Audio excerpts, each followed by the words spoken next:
जब मैं ऑस्ट्रेलिया में एंटर कर रहा था तो बड़े बड़े फॉर्म वहाँ भरने पड़ते हैं, क्या नट्स लेके आए हो, क्या मिट्टी लेके आए हो, क्या ये लेके आए हो। फूड की कितनी चिंता है और देश कितने डॉलर्स खर्च करते हैं इस पे। दोस्तों आज की वीडियो में हम आपको अपोस्टल अंकुर नूला जी की उन बातों के बारे में बताएंगे जो शायद आप ना जानते होंगे, क्योंकि अक्सर ही हम कुछ ऐसी बातों को अनदेखा कर देते हैं जिस पर हमें ध्यान देना चाहिए, जो हमारे फ़ायदे के लिए होती है। दोस्तों आज की वीडियो में हम जानेंगे खामड़ा चर्च शुरू करने से पहले अपोस्टल जी किस तरह से अपने बिजनेस में कामयाब हुए थे और उनको खुद पर इतना विश्वास कैसे था कि अगर वो कोई भी बिजनेस शुरू करेंगे तो उसमें उनको कामयाबी मिलनी है।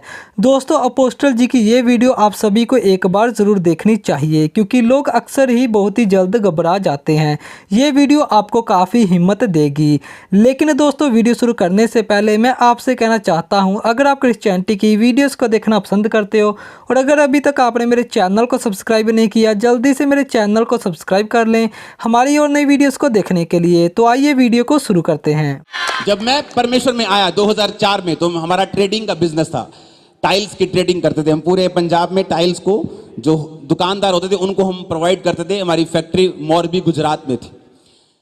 तो जब वो बिजनेस किसने शुरू करवाया, मेरे फादर ग्रेजुएट हैं। उस जमाने में भी ग्रेजुएशन करना बहुत कम लोगों में था, क्योंकि मेरे फादर के फादर मेरे दादाजी इनकम टैक्स ऑफिसर थे बहुत बड़े। तो सारे परिवार को उन्होंने पढ़ाया था। मेरे फादर इतने इंटेलिजेंट हैं और कभी कोई बिजनेस उनका फलवंत नहीं हुआ। इतने पॉपुलर बिजनेस है पंजाब में जो मैं यहां पे नाम नहीं लूंगा, वो मेरे फादर के स्टार्ट किए हुए हैं, लेकिन आज किसी और के पास हैं।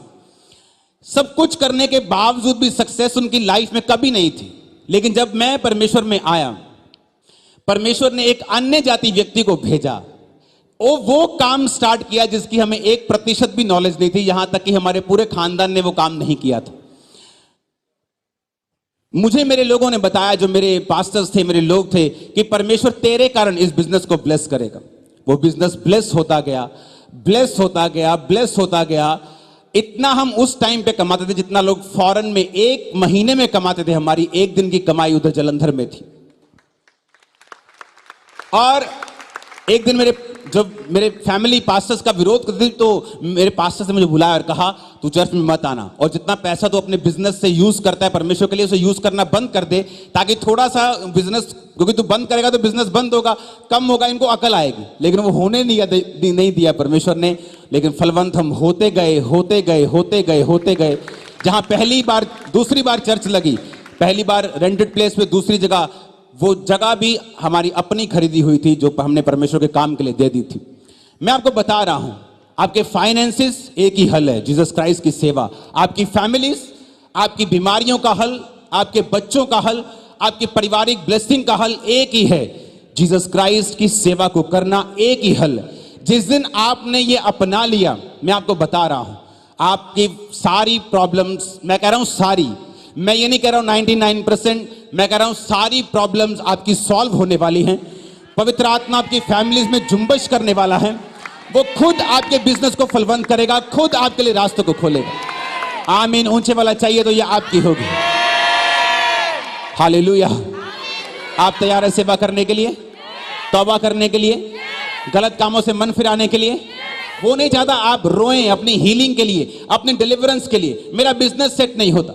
मैं आपको बता रहा हूं, अगर आज दुनिया का कोई बिजनेस मैं शुरू करूंगा, मैं ये घमंड नहीं, मुझे मालूम है मैं कौन हूं, मैं कभी फेल नहीं हुआ हूं। रीजन, अगर आप परमेश्वर की सेवकाई में हैं, वो मेक श्योर करेगा आप सक्सेसफुल हो, चारों तरफ से, एक तरफ से नहीं। आज आप अमीरों को देखते हैं, एक तरफ से सक्सेसफुल हैं, दूसरी तरफ से उनके बच्चे सुसाइड कर रहे हैं, उनके घरों में बीमारियां हैं, व्यवस्थित नहीं है घर, हस्बैंड वाइफ एक मन नहीं है। लेकिन वचन कहता है कि अगर यहोवा तुझे धन देगा, वो उसके साथ दुख भी नहीं मिलाएगा। वो तुम्हें शांति देगा, तुम्हारे घरों में बरकत देगा, वो तुम्हें उत्तम तेल देगा, उत्तम गेहूं देगा। यानी तुम्हारी लाइफ में जो कुछ भी परमेश्वर देगा वो बेस्ट देगा, जब तुम उसके याजक होगे, जब तुम उसकी सेवा करोगे। हालेलुया। तो ये प्रेयर पॉइंट नहीं होना चाहिए मुझे ये चाहिए और ये चाहिए। इसलिए जीसस क्राइस्ट ने कहा अन्य जातियों की तरह बकबक नहीं करना, क्योंकि आपकी प्रेयर्स परमेश्वर को बकबक लगती है, क्योंकि आप मांगते हैं राशन लिस्ट की तरह। परमेश्वर ने कहा पहले उसके धर्म और राज्य की खोज करो तो दुनिया की सब वस्तुएं भी तुम्हें मिल जाएंगी, क्योंकि अन्य जातियों भी इसी वस्तुओं की खोज में रहती हैं और बकबक करती हैं। परमेश्वर ने कहा प्रार्थना में अन्य जातियों की तरह बकबक मत करो, तुम्हारा स्वर्गीय पिता जानता है तुम्हें किन वस्तुओं की जरूरत है, परंतु पहले तुम उसके धर्म और राज्य की क्या करो, खोज करो। आज धर्म और राज्य की खोज करने का मसा आपके सिरों पे, आपके स्पिरिट्स के अंदर एंटर करे right now in Jesus name. आमीन। ऊंचे वाला चाहिए चर्च। हालेलुया। आज वो अनॉइंटिंग आपकी लाइफ में उतरे, आपके बच्चों में उतरे, बुजुर्गों में उतरे, आपके फाइनेंसेस भी उस अनॉइंटिंग को रिसीव करें आज इन जीसस नेम। आमीन। परमेश्वर ने कहा पहले मेरे धर्म और राज्य की खोज कर, ये सब वस्तुएं तुझे पीछे पड़ के मिल जाएंगी। अन्य जाति भी इन वस्तुओं की खोज में रहते हैं। आप देखो देशों में कितने बिलियंस ऑफ डॉलर्स रिसर्च पे लगते हैं। हाउ टू ग्रो फूड, इस फूड को ज्यादा कैसे निकालना है, यील्ड कैसे करनी है, इस फूड को हमें अगर कल को सूखा पड़ जाए कैसे फूड संभाल के रखना है, ये नहीं लेके आना, ऑस्ट्रेलिया में आना, नट्स नहीं लेके आने, हमारे फूड पे अटैक। कितना millions and millions of dollar, billions dollars खर्च करते हैं ना। कभी चिड़ियों को मीटिंग करते देखा है खाने के लिए? क्या भूखी रहती हैं वो? कुत्तों को मीटिंग करते देखा है? मच्छरों को मीटिंग करते देखा है? पैसा खर्च देखा है फूड के लिए? क्या वो भूखे रहते हैं? परमेश्वर ने कहा मूर्खो, पौलुस कहता है निर्बुद्धि गलातियों, किसने तुम्हें मोह लिया? वो मीटिंग नहीं करते। कहते स्वर्ग के पिता फिर भी उन्हें खिलाता है, वो तुम्हें क्यों नहीं खिलाएगा? तुम जो उसके स्वरूप में बने हो, चिड़ियां खुदाबंद के स्वरूप में नहीं है। चिड़ियां परमेश्वर के हाथों की बनाई हुई नहीं है, वो उसके शब्दों की बनाई हुई हैं। परमेश्वर ने कहा मछलियां बन जाएं, परमेश्वर ने कहा पेड़ पौधे बन जाएं, परमेश्वर ने कहा जानवर बन जाएं। लेकिन बाइबल कहती जब आपके और मेरे बनाने की बारी आई, परमेश्वर ने हमें हाथों से पूरा परफेक्टली जबरदस्त रीति के साथ अपने सांस फूंक के हमें बनाया है। हमें छोड़ देगा वो? मैंने कहा हमें छोड़ देगा? उन चिड़ियों को वो नहीं छोड़ रहा, उन गाय बैल बकरियों भैंसों को वो नहीं छोड़ रहा, वो जंगली गधों को नहीं छोड़ रहा, वो हिरणों को नहीं छोड़ रहा, वो शेरों को नहीं छोड़ रहा। वो हमें कैसे छोड़ देगा जिसके लिए उसने अपना ब्लड बहाया है। लेकिन जिस दिन हम अपनी प्रायोरिटी को समझ लेंगे, जिस दिन हमारी सोच को हम बदल लेंगे, एक सक्सेसफुल बिजनेसमैन और एक अनसक्सेसफुल बिजनेसमैन में क्या फर्क है? उसके भी दो आंखें, दो हाथ, दो पैर, वही 24 घंटे उसके पास है। सोच में फर्क है, उसकी सोच में फर्क है। इसलिए परमेश्वर ने कहा ट्रांसफॉर्म, अपने आप को ट्रांसफॉर्म करो, रिन्यू करो वर्ड ऑफ गॉड के साथ। जब तुम वचन के साथ जुड़ जाओगे। आज किन फैमिलीज में प्रॉब्लम है? जो फैमिली वचन पे नहीं। हस्बैंड इधर देख रहा है, वाइफ उधर क्यों देख रही है? क्योंकि वो वचन पे नहीं खड़े। जिस दिन आप दोनों वचन पे खड़े हो जाएंगे और वाइफ को मालूम होगा मुझे अधीनगी में रहना है, हस्बैंड को मालूम होगा मुझे अपने शरीर के समान से प्रेम करना है। आप जब बाइबल के अधीन हो जाओगे, दोनों की बननी शुरू हो जाएगी, क्योंकि आपका माइंड जो है वो चेंज हो जाएगा। खामरा चर्च में एक बंदा आया कि वहां पे प्रार्थना सुनी जाती है, तो मुझे तलाक उसका हो रखा था।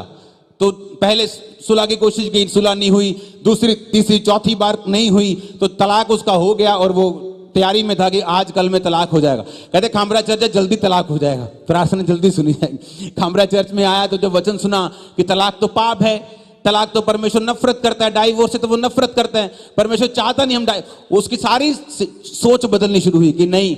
तो उसने प्रार्थना करनी, पहले प्रार्थना करता था कि जल्दी मेरा छुटकारा हो जाए। जब वचन को सुना उसने कहा परमेश्वर तेरी मर्जी नहीं है कि मैं डाइवोर्स दूं, आज से मैं प्रार्थना करता हूं अगर तेरी मर्जी नहीं है ना तो मेरी वाइफ के मन को बदल दे। सारे पंच उसके खिलाफ, सरपंच उसके खिलाफ। जैसे ही उसने प्रेयर करनी शुरू की, लाइफ को परमेश्वर के अनुसार बिताना शुरू किया, पंचों के दिमाग बदले, सरपंच का दिमाग बदला, वाइफ का दिमाग बदला। इकट्ठे रहते हैं, पहले एक बच्चा था, पत्नी अभी 3 बच्चे हैं। सब कुछ सेट क्यों? रिन्यू हो गया, दिमाग नया हो गया। हालेलुया। लेकिन अगर वचन को सुना ना जाता तो दिमाग कभी रिन्यू ना होता, आपकी स्पिरिट कभी रिन्यू ना होती।